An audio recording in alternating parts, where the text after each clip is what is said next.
पञ्चमोऽध्यायः सन्न्यासं कर्मणा कृष्णो पुनर्योगं च संशसि यज्ञेयानेतयोरेकं तन्मे ब्रूहि सुनिश्चितं। श्रीभगवानुवाच सन्न्यासकर्मयोगश्च निहतेयसकारवभो तयोस्तः कर्मसन्न्यासात् कर्मयोगो विशिष्यते।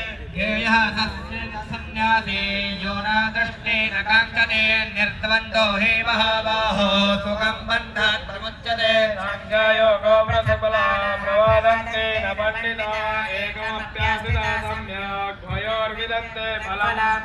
यत्साङ्ख्यै प्राप्यते स्थानं योगैरपि गम्यते एकसाङ्ख्यं च योगं च यः पश्यन् स पश्यति। सन्न्यासस्तु महाबाहो दुःखमाप्तो मयोगतः योगयुक्तो मुनिर्ब्रह्मा न चिरेणाधिगच्छति। योगयुक्तो विशुद्धात्मा विजितात्मा जितेन्द्रियः सर्वभूतात्मभूतात्मा कर्मण्यपि न लिप्यते। दैवं किञ्चित् करोमि युक्तो मन्येत तत्त्ववित्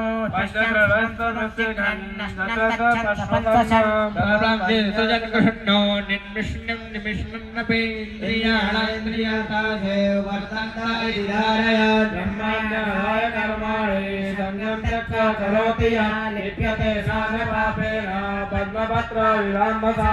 कायेन मनसा बुद्ध्या केवलैरिन्द्रियैरपि योगिनः कर्म कुर्वन्ति संगं त्यक्त्वा विशुद्धये। युक्तः कर्म फलं त्यक्त्वा शान्तिमाप्नोति नैष्ठिकीम् अयुक्तः